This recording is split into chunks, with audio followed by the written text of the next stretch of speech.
Hi, welcome back. I've been shopping. Okay, so before I get into the stuff that I got off eBay, I just wanted to do a few stickers quickly.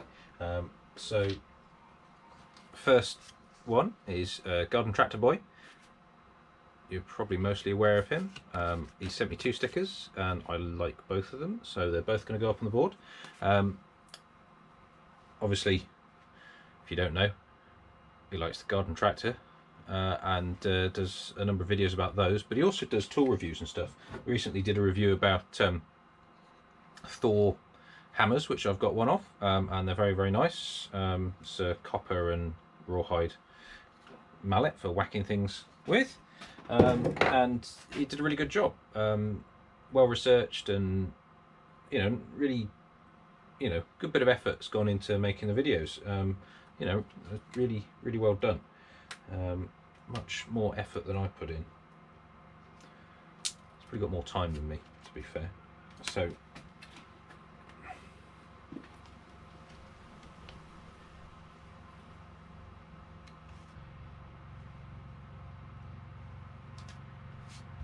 okay, next up is House of Broken Dobbs Things.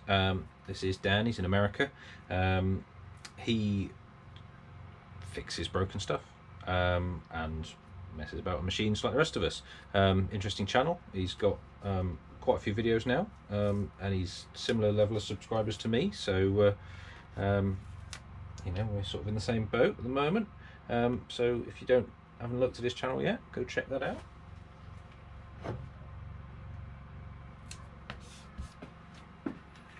And finally, we've got Mr. Factotum, who I'm sure most people have come across, but if you haven't, very interesting channel. He's very experienced. He's built locomotives and has got a wealth of knowledge. His general machining stuff is really good stuff. Gems of information in there.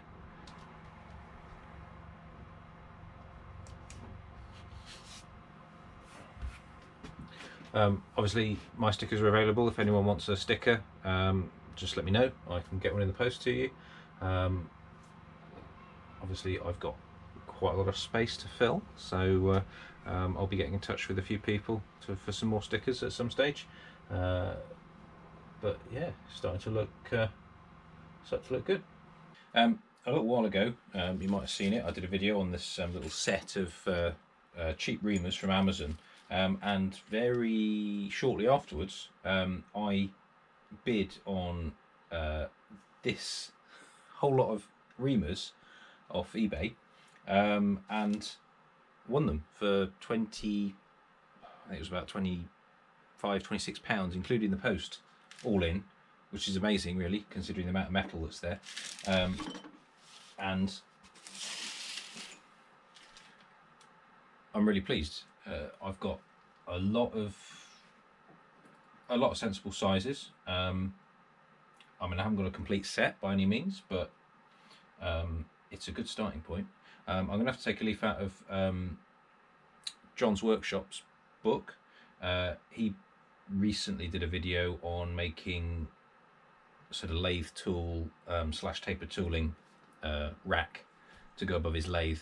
I need something similar for all of these, and I've got a bunch of Morse taper drills as well that need a proper home, so that'll be a project for some point. So as well as the reamers that I got all these boring bars as well. They were slightly more expensive. It was about 50 quid for that lot, but considering what I got, I'm more than happy. I mean, I got a 20mm boring bar there, which would probably be best part of 50 quid on its own, but I mean, insert wise, I've got a 20, 16, 12, 10. I've also got a solid carbide 10, which I mean that would probably be more than 50 quid on its own. Sorry, 10, 8, 7 and a 6. I also got repeats of the 8, 10 and 12, so I'll probably be moving those on. There's some triangular insert ones. These are all CCMT regular trapezoidal inserts, the popular one that seems to be on everything, so they're really good. These are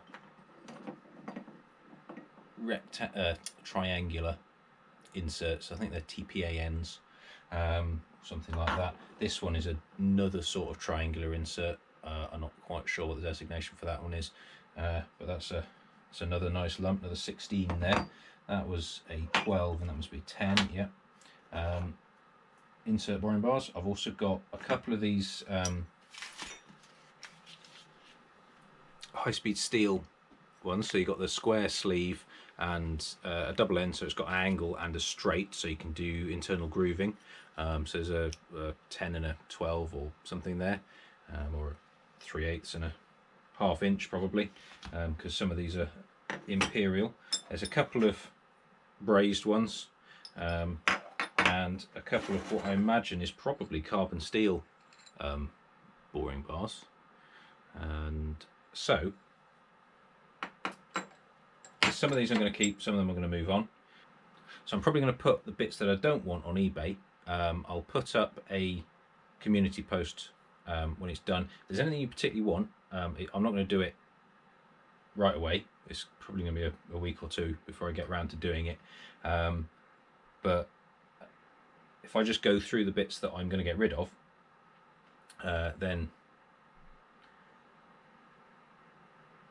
let me know if you're particularly interested. It probably only makes sense if you're in the UK, because the postage would just be ridiculous to anywhere else.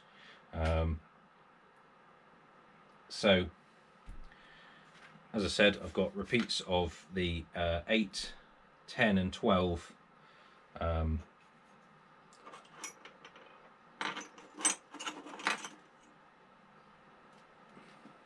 8, 10 and 12 boring bars. They're in nice boxes. They've got the Torx keys with them, and they've all got an insert. Definitely get rid of these triangular insert boring bars, because I don't want to have too many inserts knocking about. So I'm happy to get rid of those. Same with the carbon steel and the brazed ones I don't want. Haven't quite decided about the high-speed steel ones. They seem like they might come in useful one day, so I'll probably hang on to those. Reamer wise, I've got a 22.5 Morse taper 2, or I think it's 29/32ths, a 10.2, which is 13/32ths Morse 1. This one is a 3/8. Looks like it's been turned into a woodruff cutter or something at some point. So if you've got tool and cutter grinder, you can probably turn that back into a useful reamer from about that point. That's that one. I've got a 19 or 3/4. I couldn't find any actual writing on it. It's well used, but still reasonably sharp actually. I mean, that one's reasonably sharp. That one's reasonably sharp. That one's obviously been ground. This one is blunt. This is a 5/8, 16mm. This one's been chamfered, so I don't know quite what was going on with that one. But yeah, I'll be getting rid of that one. And there's a couple of expanding hand reamers here. There's a half there, which I've got one of here. They're basically identical. So, and that's reasonably sharp. And this is a 5/8, again, but it's got what looks like a, oh, you probably can't see that, broken off screw down in the top. So there's the ½ inch has just got this expanding bit at the bottom. The 5/8 appears to have one from each end. So that may be recoverable, I don't know. Unless I'm wrong, and that's just a... Maybe someone's threaded that to retain it in a tap wrench.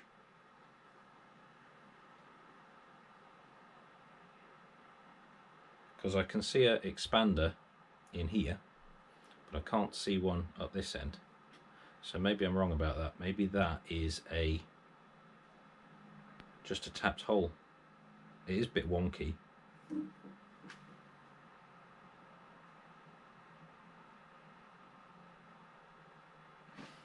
There we are. So hand taps, half, 5/8. Morse 2, we've got 5/8, 3/4, 29/32. Morse 1, 3/8, and whatever that one was. Oh, that's 3/8. 3/8. Oh, sorry, 3/8 and 13/32. Of the ones I'm keeping, I've got, yeah, so I've got a good selection from, I think, 4.5mm, the 5.5, couple, I think they're basically new, those 4 there. 2 4.5s, 2 5.5s. That's the expanding one. That's a Morse 2 hand reamer. That is a 5/8 hand. This is some sort of end mill, I think. I mean, it's got the forward leaning cutting edges like a reamer, but it's got cutting faces on the bottom, which is unusual. If anyone knows more about that, let me know. Another interesting one is this one. Appears to have a sort of brazed on part at the end, so I'm wondering whether that is like a carbide insert, because this body doesn't look anything special and it is in no way sharp. And then you've got this bit on the end which appears to be on a circular pin to locate it. Other than that, just different sizes from, well, a couple of little taper hand reamers there. I think that'd be quite useful. So I've got a Morse 1 5.1, which is 13/64, all the way up to a 22.3, which I don't know, that doesn't have a, oh it does, 29/32 again.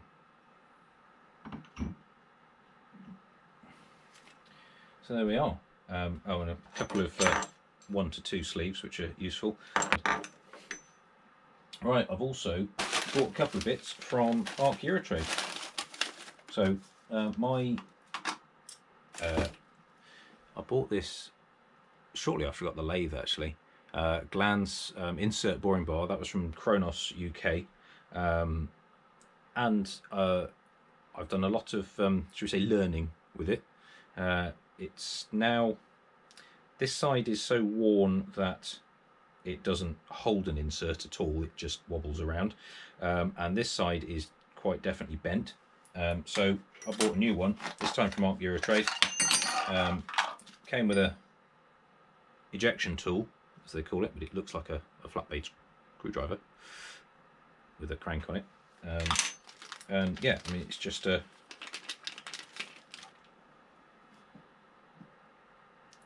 parting tool. It's got a little ruler on it, so you can sort of see how far it's stuck out, which is kind of handy. Means that you don't have to sort of guess when you're inching it out for large diameters. So I shall press that into service straight away, and this can be retired. And I also got, this is the arbor for the shell mill that I repaired in the last video. So I can finally give it a go.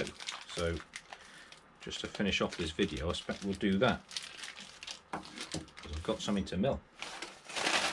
And last couple of bits, some 2.5 and 4.2 cobalt, 8% cobalt drill bits, which are tapping sizes for M3 and M5 respectively. I seem to have be very good at destroying those, and that's about it. So let's try out the shell mill.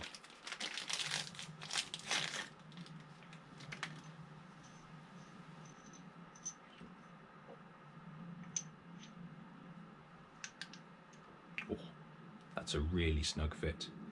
That just,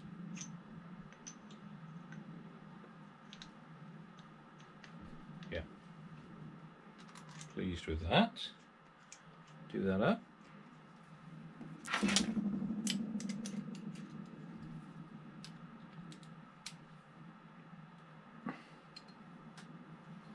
Look at that.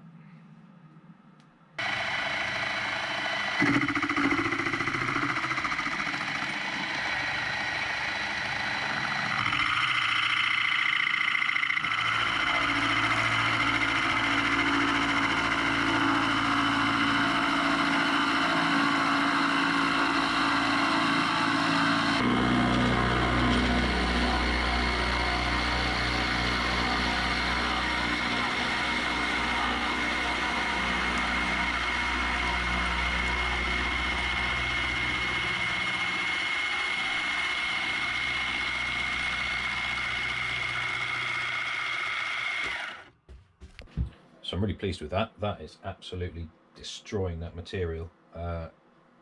Really pleased.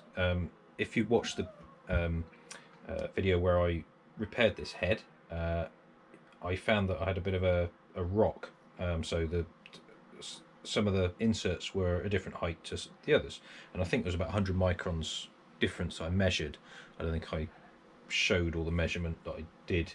I don't really draw any real conclusions, so there's a bit of offset between them, but it doesn't appear to have made any difference. All of these cutting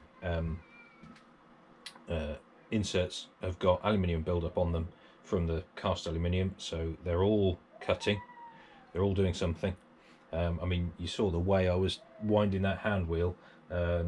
It was just chewing it up. So pleased with that. I hope you enjoyed all of that. Thank you for watching, and see you next time.